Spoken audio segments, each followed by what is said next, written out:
2, 3, 4, the hardest part of the ring. The hardest part of the ring. Sometimes you go over the top rope, and then you bang your head on the ring apron. Don't do that. That's when you feel like a big dope, 'cause they're the worst bumps you can be taking. Oh, it's the hardest part of the ring.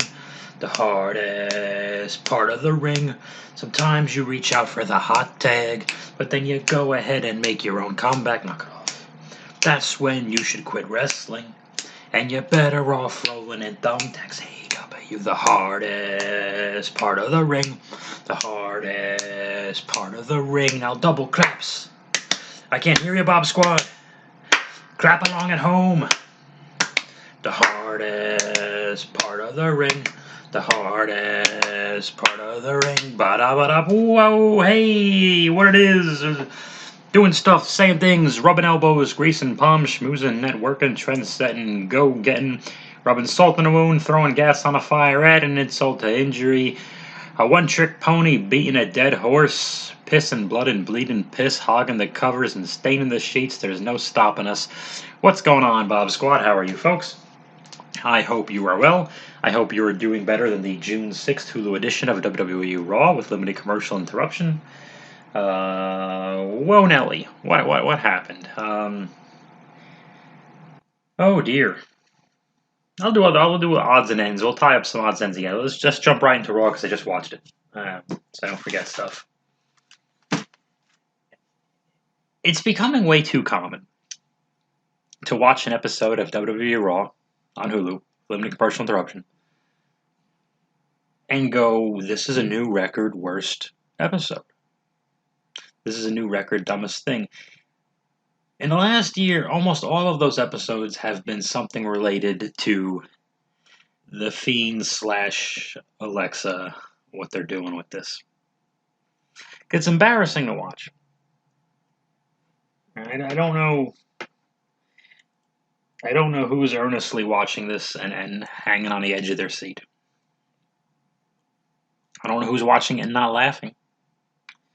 I don't even think it's worth complaining about the curtain calls of the whole roster out of character standing on the stage for certain moments, like the opening of Mania. Oh, good God. Yeah, absolute worst time to do that, yeah. Or the last 5-6 years, they would, anytime the women had a first anything, like they'll announce the first Women's Rumble, they have all these women who hate each other and are violently competitive over these championships, standing next to each other crying on a stage. And Stephanie's the champion of all of them. They're all just groveling and thankful and happy to be there, and like it's a play. And it makes the women look worse because it's like you're making it look like it should be like, this is the Royal Rumble they deserve, and now we're going to get it, and it's going to kick ass, and this is why you should care. That's how I feel a women's... I know this has nothing to do with women's Royal Rumble, but it does. And this is why, that's how they should present it. They're going to kick each other's ass. It's going to be as good, if not better, than a men's. This is why you should care. Instead, they act like it's a participation trophy. Like, look, we're giving the women one. Look, we're giving the women the main event of Mania. We're giving them their own Money in a Bank, Elimination Chamber, Hell in a Cell, etc., all the firsts, etc., etc. The show was not set back by the atrocity that took place in the final segment of this show. The reputation of Raw has already been soiled and it could always come back, but it will take time. And hopefully this will all be something they make fun of in a documentary 5 years from now. But the damage that this is doing to the women's division is probably greater than the damage it's doing to the whole show. To do what they did with Shayna Baszler and Alexa Bliss.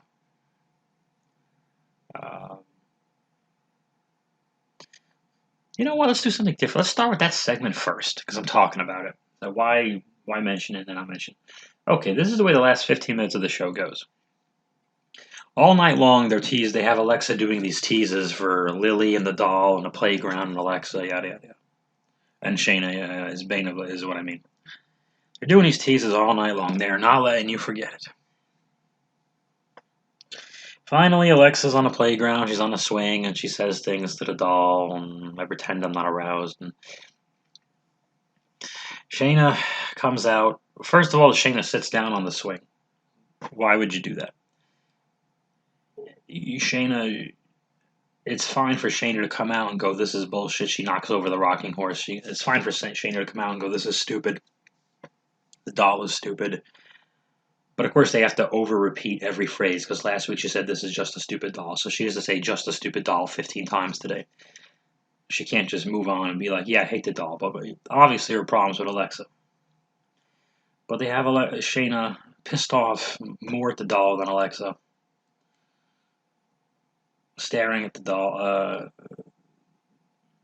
Finally, Shayna grabs the thing, the thing from Alexa, the doll, and says, "I'm sorry. I'm sorry. You're just stupid." She says, "I'll say I'm sorry to the doll. You want me to apologize to the doll?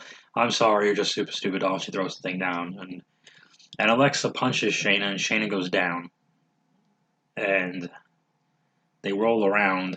And Shayna shouldn't be competitive fighting with Alexa should not be competitive fighting with Shayna on that brawling level.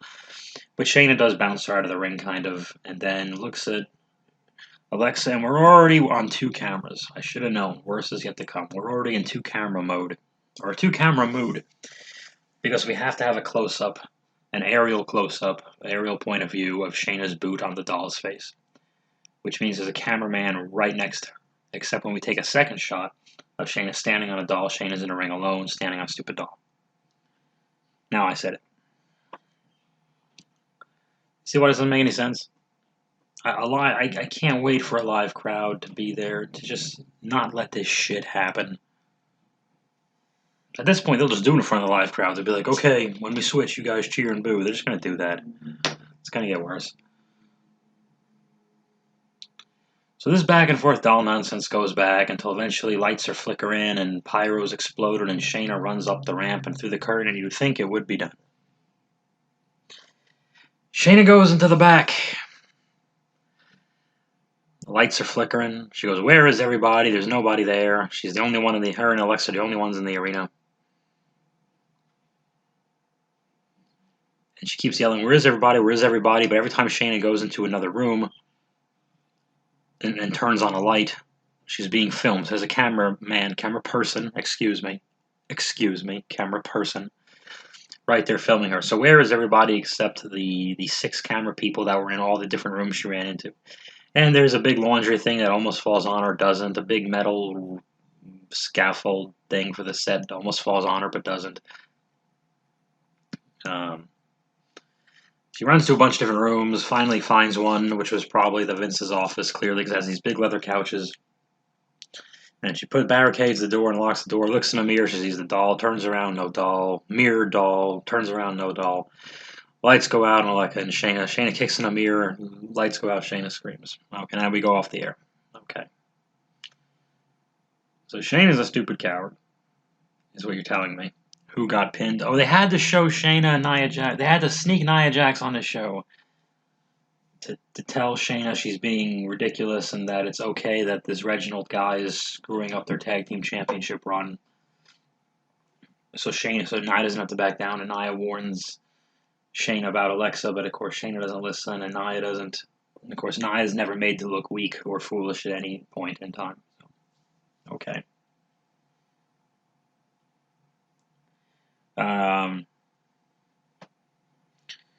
I mean, the show's a cartoon already. You're just making sure no one takes the women's division seriously. So when there's rumors about they might do a women's only show in WWE, with what? You made the top talent look like idiots, and Alexa is the top talent too, not just because Shayna is the wrestler that the internet loves. No. Both Alexa and Shayna look like idiots here. Because Alexa's now Alexa has the mind of a child for some reason, and Shayna has less of a vocabulary and is afraid of dolls. So they're talking like children.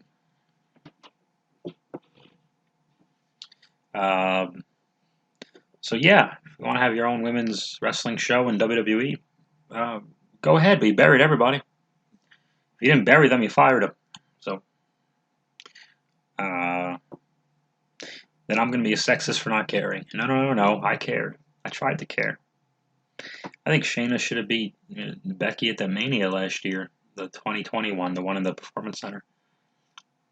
And not just because, but yes, in hindsight, yes, Becky ended up being pregnant. I know that, but even still, it was time because Becky had a year run with that title anyway. It was time, and they didn't because once they have with the women more so, we gotta push 2 or 3, and then everyone else is a dumbass. No one's ever coming up. No one's ever on their way up. It's a different combination of Charlotte, now Rhea, and Asuka's always going to be a background player for them. And that's how Becky was at the time too. So, okay, whatever you want. Sorry to be a downer, folks, but maybe there's stuff on the show I'll be happier about. It was a bad show. Oh, goodness gracious. We opened the show with Hulk Hogan slamming Andre the Giant. That was fun. Remember that? I'm enjoying a Diet Pepsi. Yeah, I had a nasty soda problem in the last couple of years. It got really bad during the pandemic, but eventually I just switched to diet, and it's at least somewhat better. It's no sugar, whatever. Anyway. There's a tag team battle royal. In this tag team battle royal, both members of the tag team have to be eliminated. It's really just whoever wins his team gets a title shot at Omos and AJ Styles. Usually, a tag team battle royal is one guy gets thrown out, and the referees have to tap his partner out. I mean, they have to tap his partner on the leg and be like, "Hey, you're out too, buddy." But whatever. That's really not the end of the world. Here's what is. We open every tag team, but Randy Orton and Matt Riddle are in the ring, of course. Riddle and RK Pro enter. So this means the other 5 or 6 teams that are standing there, did they have to do their entrance before they went on air in front of nobody, or did they just walk out to the ring and stand there? Both things look ridiculous. But I'm curious, I hope they had to all do their entrances starting like 12 minutes before the show for nobody. But anyway. Before the bell can ring and a match can start, AJ Styles and Omos come out, and AJ has to talk for a long, long time about every single team in there. Lindsay Dorado, who's on his own. The New Day, of course. The Viking Raiders are there. That's interesting. Who else is in there? Oh, the old Retribution Mace T-Bar guys. And RK Bro. And this takes forever. He's got to go. Why don't the teams just ignore him and start punching each other? I don't know. They don't. Never will. And once he's done, you'd think the match would start. No, the Miz and Morrison gotta come down to the ring. Miz is in a wheelchair, stating his injuries from WrestleMania backwash. Except his injuries were being eaten by zombies. But also last week he was on the show and he was fine. So he's just now selling being eaten alive by zombies from a month ago in a wheelchair. In case you think I made this shit up. And Morrison says he's going to enter the Battle Royal and win it for his team. Okay, so it's just to make it take longer. I didn't look at the time. Last week, the opening segment took 17 minutes to work itself into a match. This week had to be just as long. It was really, really bad. But they did it, and they have their Battle Royal. Morrison gets thrown out. He uses his drip stick, which is, gross. I guess it's like a Nerf Super Soaker kind of. I don't know. Somehow that eliminates Lindsay Dorado. I forget. His partner, Grand Metal Leak. Remember that one? That was good. Wasn't there. Then Morrison gets tossed out by the old Retribution guys. The old Retribution guys get tossed out somehow by something with RK Bro, and eventually New Day and RK Bro are back and forth, and Riddle gets thrown out. But before before Kofi can hit his move on Orton, Riddle runs back in, throws himself in harm's way. Excuse me. So Orton can toss Kofi, I think. And then the Viking Raiders actually took Orton out, and they won the match, I think. But the Viking guys won the match. Yeah, that was a surprise. I haven't seen them on TV and on Hulu in forever. I know one of them got injured. The guy who's married to Sarah Rowe, he was injured. Eric. But they win. Okay, we'll see a different match. I'm imagining RK Bro versus Omos and AJ is saved for SummerSlam. That's the best decision. That's what I was hoping would happen shortly after Mania. And I hope they still go that way. That's kind of the way it looks like it'll be. Unless they probably have a wacky July pay-per-view too, I bet. I don't know the answer. I bet you they do. Battleground or something fucking stupid. Miz going down the ramp in a wheelchair because Morrison accidentally let go. It was somehow Miz going down a ramp in a wheelchair was also in slow-mo. I wish that was the dumbest crime of the show, but we already covered the quote-unquote main event.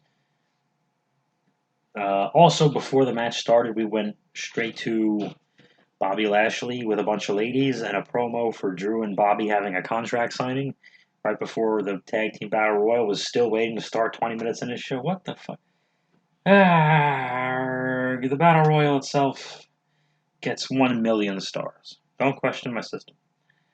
Adam Pearce, Sonya Deville are backstage talking to each other, and a camera happens to be on them, and Charlotte walks backstage and says the Queen or something, and then Rhea Ripley says something about having short hair, I don't know. And somehow there's a tag match made. They're bickering, and Pearce and Sonya say, hey, Charlotte, Rhea, you're going to wrestle soon. Why don't you team up? You'll wrestle Nikki Cross since you guys don't like her, and a partner of her choosing. Okie dokie, fine. The Vikings are backstage, and then Omos and AJ come, and Omos eats a turkey leg. I'm not kidding, that's what happened. We have a teaser for Alexa, like I mentioned. We do the contract signing. I'm imagining on the regular aired programs there had to be another match before this, but who do I know? Drew McIntyre comes out to summon the Thundercats. Bobby Lashley and MVP, and then the ladies show up fashionably late. As they were waiting, Drew tells a long story about Robert the Bruce, due to like a first name and then a title, which is also a first name. He's a Scottish guy who won a Scottish war, or their independence, and he was in a prison and saw a spider, and the spider made a web, but it was wet, so it had trouble making a web, but finally it did. And then that's how you got the slogan, if at first you don't succeed, you beat Lashley's ass at Hell in a Cell, which is not a slogan. But they made it one. And a bunch of stuff. Lashley comes out, and MVP says things, and Lashley says very little. Well, they make a deal. Lashley says, I'll sign the contract if it's the last time I wrestle Drew for the championship. Oh, fine. Thank God. Drew McIntyre says, oh, yeah, I'll agree to that. But under the condition the match is in a Hell in a Cell, so you can't interfere. Okay. They do this every Hell in a Cell, too. They have a big title match, and they'll say, we're fighting at Hell in a Cell, but they're never clear as if they're fighting in the Hell in a Cell. So when the announcement is made, it's kind of like, oh, I kind of half thought that anyway. I just kind of assumed their match was in a cell, so it's like, that's not an announcement. Oh, and Drew McIntyre picks up his sword. Drew McIntyre is shirtless and a kilt for the contract signing, by the way. Just want to let you know. And he does make googly eyes at one of the ladies, and he does start the Godfather's old, it's time for everybody to come aboard the... And then he made something stupid, beat up Lashley train or something stupid like that. Maybe because the Godfather probably is... Not that it's not reminding everyone of that gimmick, but when the Godfather was just on the Steve Austin thing in the interview with on a network. Check that out, that's very good. Well, Drew McIntyre takes a sword and he cuts the table in half. I'm not kidding. Not kidding at all. Everybody screams and runs away. Yeah, unless he uses the sword at Hell in a Cell. I hope he uses the sword. Nikki Cross is talking to a blonde lady, and her tag team partner is going to be Asuka. Okay. Nikki Cross and Asuka. I'd marry either one of them today. Okay, MVP and Kofi do the best thing on this program. MVP stops Kofi as Kofi and Woods are about to leave the building. MVP gives Kofi this amazing speech about Kofi Mania from 2 years ago, and it's empowering, and the kids, and they cried, and the whole greatest thing. And then Kofi fires back, and he gives a great promo, too, about how that inspires him, and yeah, you're not the one to tell me what I've lost, and But it looks like MVP is trying to get into Kofi's head and assist probably Lashley with Drew. Another goddamn commercial for Eva Marie coming back as Evolution. Oh, she's obnoxious. I hope she's gonna be a heel. I don't, because then she's just gonna beat everybody clean and get no comeuppance actually. So it really doesn't make a difference. But that's gonna happen next week. I hope it can't just get it. Just start it so we can end it. So we can end it in 2 weeks because it'll bomb. Recap. We recapped the tag team battle royal in case you need to relive that. And we set up a match for Kofi and Riddle later. How many matches have we had so far? Tag battle royal. That's it. Charlotte and Rhea are backstage. They're stretching. They bump into each other. They don't like each other. The second match of the night, Charlotte and Rhea versus Asuka and Nikki Cross. So, for everyone excited, look what they're doing with Nikki Cross. They're using Nikki Cross. Yes, it's great that they're putting her on TV. I love Nikki Cross. Love, love, love Nikki Cross. The story of the match, of this match, of course, is Asuka and Rhea. Is Charlotte and Rhea, which does make sense because they're having the Hell in a Cell match. Is it in a Hell in a Cell? They still haven't told us, like I mentioned earlier. But Nikki takes all the heat in this match. Everybody was all over the place. I mean, we have two faces versus two heels. That's good. The two heels don't get along. So if the faces have trouble beating them, they look kind of dumb. But then Nikki and Asuka have always been made to look dumb. So we're not really losing anything here. It goes on for a long time. And Charlotte eventually... Charlotte and Rhea just come to blows and start hitting moves on one another. And Charlotte walks out, of course, after hitting her natural selection thing on Rhea. Nikki gets the pin, so we're going to have Nikki celebrating. So now we're going to have Nikki celebrating 3 victories where she really didn't win, and we're just making her look dumb. Because the announcers who pretend she really had 3 legitimate victories sound dumb, or the announcers have to argue that she didn't, which reminds us that Nikki is now made to look dumb. And then you realize you're still watching the show every week, and then you feel dumb. I'm not doing much better. Riddle and Randy are backstage. More with the key in the mouth. Let's overdo it. If it's not played out, it's not WWE. Randy Orton throws the imaginary key in the garbage, and Riddle scoots off. He's upset. Riddle wrestles Kofi. The tag match with the women I just mentioned gets 2 million stars. Riddle versus Kofi gets 3 million stars. I mean, this wasn't bad, but it was on. Didn't really develop anything. Orton does come out halfway through when Woods is getting a little carried away with the trombone and pissing Riddle off, and Riddle's getting frustrated. Kofi does win this thing. Orton gets Riddle gets moves, and he starts doing the setup for the RKO, and Orton sold it great with his face, like this is a bad idea. And he knows why, like because he knows his moves so well that he's like, I know you're taking too long. I'm literally yelling at you, you're taking too long. Like, don't do this move right now. It's not the time. And explaining to you why it's not just the bump he gives the guy, it's the timing and everything else as to why the move works. So Orton was brilliant here. And of course, Riddle does not hit the RKO. Kofi hits his thing, 1, 2, 3, and then Orton, of course, is pissed off with Riddle. So we'll see where that goes. We recap. Oh yeah, now we recap Reginald and Shayna from last week. For this goof pin Shayna, who's not on the show this week. And we had Nia Jax is backstage, getting herself and only herself over, ever. And we do the playground segment I already covered at the top of the hour.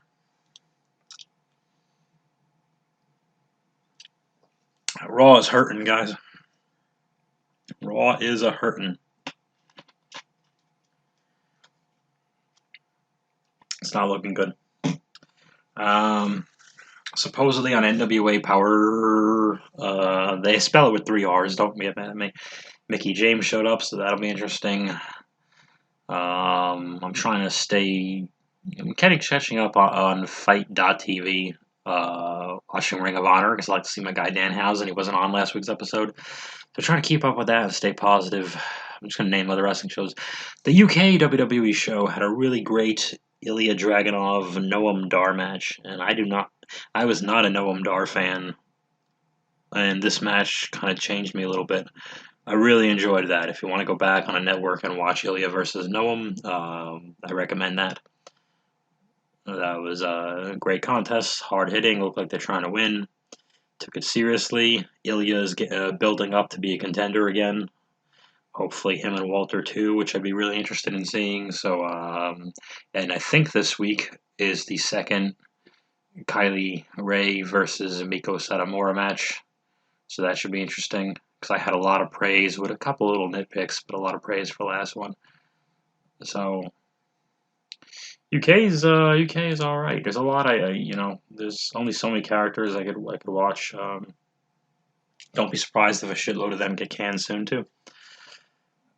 So who knows? NXT is tomorrow, so I guess NXT Takeover is this Sunday. Well, I'll have an NXT episode this week, so we'll see that.